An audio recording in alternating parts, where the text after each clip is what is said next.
Hello friends, आज का हमारा टॉपिक है कि कंपोस्टिंग के लिए हमें कंपोस्ट बिन कौन सा सेलेक्ट करना चाहिए, किस प्रकार का कंपोस्ट बिन बेटर रहता है जिसमें जल्दी और अच्छी कंपोस्टिंग होती है, और हम होम कंपोस्टिंग के लिए कैसा कंपोस्ट बिन यूज़ कर सकते हैं। तो ये भी मैंने कई सालों में रिसर्च किया इसके बारे में और कई तरह के एक्सपेरिमेंट किए, और उसके बाद मैं एक राइट डिसीजन पे पहुंचा हूँ, वो मैं आपसे शेयर करूँगा। आपको इतने सारे एक्सपेरिमेंट करने की ज़रूरत नहीं पड़ेगी। तो शुरुआत करेंगे हम सबसे पहले कि हमने कौन से कंपोस्ट बिन से स्टार्ट किया था, उसके एडवांटेज और डिसएडवांटेज क्या थे। तो फ्रेंड्स, ये आप एक कंटेनर देख रहे हैं, ये एक बड़ा कंटेनर है जो हम 2-3 साल पहले मैं और मेरे पापा खरीद के लाए थे, और हमने सोचा था युद्ध स्तर पे हम कंपोस्टिंग करेंगे। लेकिन इसके बहुत सारे डिसएडवांटेज मैं आपसे शेयर करना चाह रहा हूँ। एक्सक्यूज़ मी, मैं आपको ये बताना चाह रहा हूँ कि ये जो कंटेनर है ये बड़ा होने के कारण एक तो इधर उधर शिफ्ट नहीं किया जा सकता है, एक जगह रख गया। अब इसमें हमने जो छेद कर दिए, इनमें से भी ये मटेरियल आप जो नीचे देख रहे हो, इसमें से ये निकलता रहता है, तो ये भी थोड़ी सी गंदगी करता है नीचे जो मटेरियल निकलता है। और जब इसमें मटेरियल हम डालते जाते हैं तो ये नीचे हैवी होके बैठ जाता है, तो जो कंपोस्टिंग होती है, और उसे हम हिला नहीं पाते ढंग से, मतलब एरिएशन वगैरह नहीं होता उसमें, एयर वगैरह नहीं जा पाती है ढंग से, तो सही कंपोस्टिंग नहीं हो पाती है, तो मामला सड़ जाता है। तो 2-3 साल पहले जब हमने इसमें कंपोस्टिंग शुरू की थी, तो पहली बात तो हमने कंपोजिशन ही गलत डाल दिया था, गीला कूड़ा ज़्यादा डाल दिया था, सब्जी वगैरह का वेस्ट, और सूखा कूड़ा हमने इसमें कम डाला था, और पानी और डाल दिया ऊपर से कि जल्दी कंपोस्टिंग हो जाए, तो वो बजाय कंपोस्टिंग होने के सड़ गया, बदबू आने लगी, कीड़े वगैरह उसमें मैगेट्स वगैरह दिखाई देने लगे, तो काफ़ी प्रॉब्लम्स रही, तो फेलियर हो गया वो। अच्छा, दूसरी बार हमने गीला कूड़ा कम डाला, सूखा ज़्यादा डाल दिया, तो वो कंपोस्टिंग प्रॉपर तरीके से नहीं हो पाई, तो 1 साल तो इसी में निकल गया।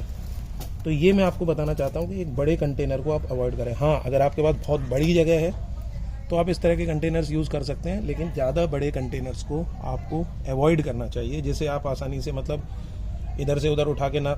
अच्छा, एक बात और बताऊँ, जब ये पूरा भर गया था तो इसे खाली करने में 4 आदमियों की ज़रूरत पड़ी थी हमें, उठ ही नहीं रहा था, हिल ही नहीं रहा था, वो इतना भारी हो गया था। तो इस तरह के कंटेनर्स को अवॉइड किया जाए, ये मेरा कहना है।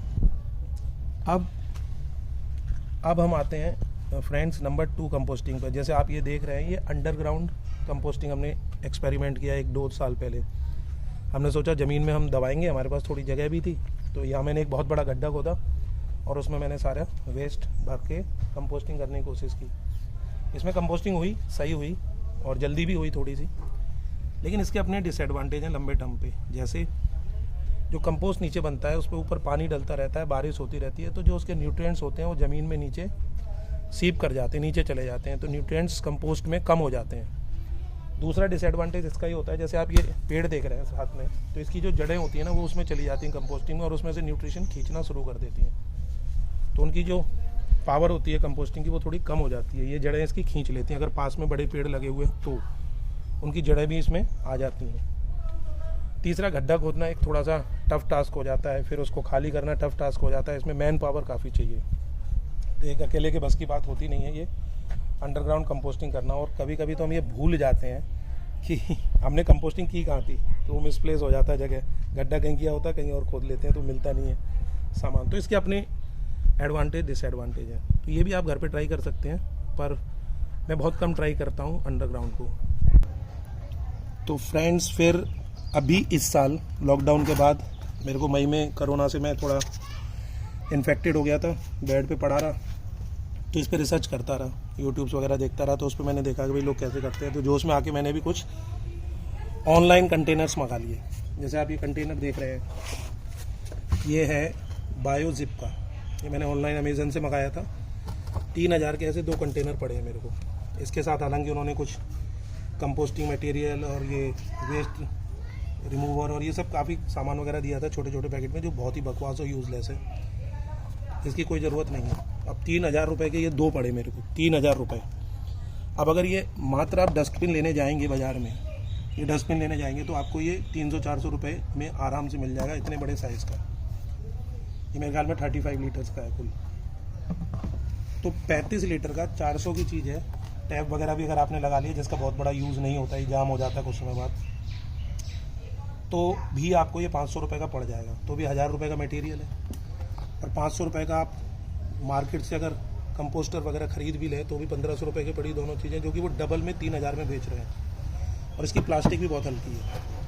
तो कुल मिलाकर ये एक घाटे का सौदा है, इसे आप ऑनलाइन ना खरीदें, ये बकवास है। मैंने ख़रीदा एक्सपेरिमेंट करने के लिए, देखने के लिए, इसीलिए आपको बता रहा हूँ कि आप मूर्ख ना बने। फिर मैंने ये भी कंटेनर मंगाया ऑनलाइन, ये मेरे को पड़े 2500 रुपये के 2, 2500 की 2, यानी एक पड़ा 1250 रुपये का करीब। इसके साथ भी कुछ चीज़ें आई हैं पर वो ज़्यादा कॉस्टली नहीं है। इसकी कैपेसिटी थोड़ी कम है, इसकी प्लास्टिक की क्वालिटी थोड़ी इससे बेटर है, लेकिन कैपेसिटी कम होने के कारण बहुत ज़्यादा यूज़फुल नहीं है और महंगा है ये ऑनलाइन।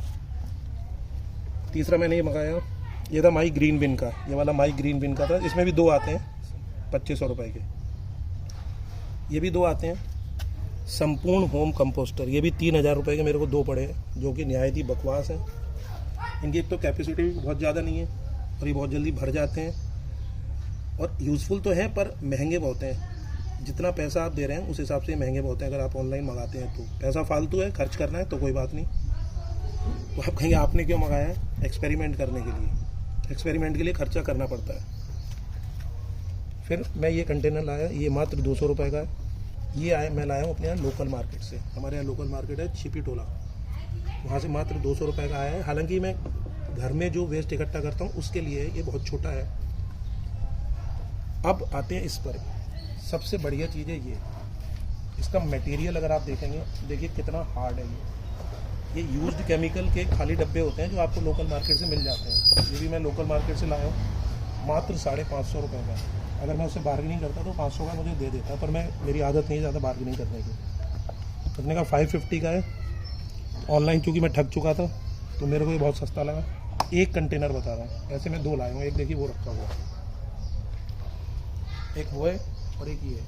दोनों कितने के पड़े? मात्र 1100 रुपये के। कैपेसिटी 100 लीटर, बड़ा है, मजबूत है, बहुत सस्ता है।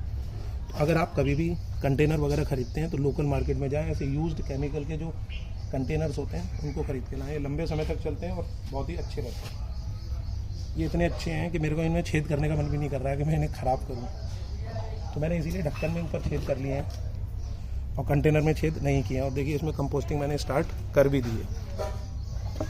कंपोस्टिंग सभी में हो रही है, आप देखिए इसमें भी कंपोस्टिंग स्टार्ट है। और ये मैंने कल बनाया था, आपको वीडियो उसमें दिखाया था। इसमें मटेरियल क्या डालना है इसके लिए आप अलग वीडियो मेरा देख सकते हैं। इसमें भी देखिए कंपोस्टिंग स्टार्ट है।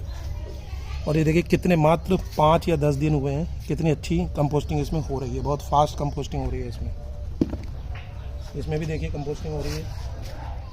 ये देखिए ये जो पानी गिरता है ना, इससे पता लग रहा है कि कंपोस्टिंग आपकी बिल्कुल सही हो रही है। अभी ये खाली है। अब आता हूँ मैं फाइनल राउंड पर। फ्रेंड्स अब आते हैं सबसे देसी तरीके पे, इंडियन तरीके पे। क्या आपको दिखाई दे रहा है? यूज़ मटका है ये। यूज्ड मटका इसीलिए बोला क्योंकि घरों में हम जो पानी पीने के लिए यूज़ करते हैं तो मटके को हम एक ही साल यूज़ करते हैं, नेक्स्ट ईयर रिजेक्ट कर देते हैं उसे। तो ये बेचारे जो यूज्ड या रिजेक्टेड मटके होते हैं ये आपको घरों में सबके मिल जाएंगे। इनमें मैंने छेद कर दिया ड्रिल मशीन से और इसको यूज़ कर रहा हूँ। आपको ये जान के आश्चर्य होगा कि जितना मटेरियल इसमें आता है या इसमें आता है, लगभग उतना ही मटेरियल इसमें आ जाता है। और इसमें फास्ट कंपोस्टिंग होती है क्योंकि इसमें थोड़ा कॉम्पैक्ट रहता है मामला। और ये जो छेद वगैरह है इनसे भी कंपोस्टिंग थोड़ी सी फास्ट हो जाती है। एरोबिक कंपोस्टिंग करता हूँ मैं, फास्ट हो जाती है। अब इसमें कितना पैसा खर्च हुआ? कोई भी पैसा खर्च नहीं हुआ, एक नया पैसा मेरा खर्च नहीं हुआ इसमें। तो मैं आपको ये बताने की कोशिश कर रहा हूँ कि बजाय महंगे महंगे कंपोस्ट बिन खरीदने के, बाज़ार से आप इस तरह के मटकों को यूज़ कर सकते हैं। अपने पड़ोसियों से भी मटके मांग के ला सकते हैं, किसी से भी यूज़ मटके ले सकते हैं। नया नहीं खरीदना, नए को आप यूज़ करें और अगले साल उसको इस तरह से यूज़ कर सकते हैं। अब मैं आपको दिखाता हूँ कि ये सिर्फ एक मटका नहीं है, मेरे पास काफ़ी मैंने इस तरीके से यूज़ किए हैं।